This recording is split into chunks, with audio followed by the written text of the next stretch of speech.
Nirmala advocate from Kurnool. ఇవాళ మనం ఇంకొక ఇంపార్టెంట్ టాపిక్ గురించి మాట్లాడుకుందామండి. జనరల్ గా మీ పేరు మీద సేల్ డీడ్ కానీ గిఫ్ట్ డీడ్ కానీ రిజిస్ట్రేషన్ జరుగుతున్న సమయంలో మీరు గనక అందుబాటులో లేనట్టయితే మీరు మీకు సంబంధిత వాళ్లను రిప్రజెంటేటివ్ గా అపాయింట్ చేసుకోవచ్చు.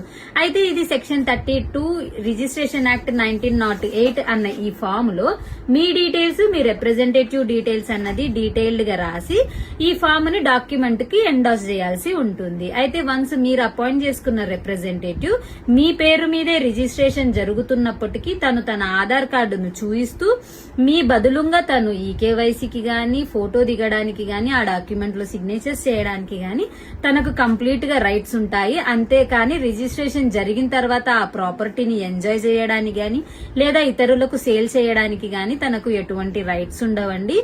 సో ఇన్ ఫ్యూచర్ మీకు ఇలాంటి నీడ్ ఏదైనా ఉన్నట్టయితే మీరు ఈ ప్రాసెస్ ని హ్యాపీగా యూజ్ చేసుకోండి. మీకు డాక్యుమెంట్స్ కి సంబంధించి ఇంకా ఏవైనా డౌట్స్ ఉన్నట్టయితే మీరు మమ్మల్ని కాంటాక్ట్ అవ్వచ్చండి.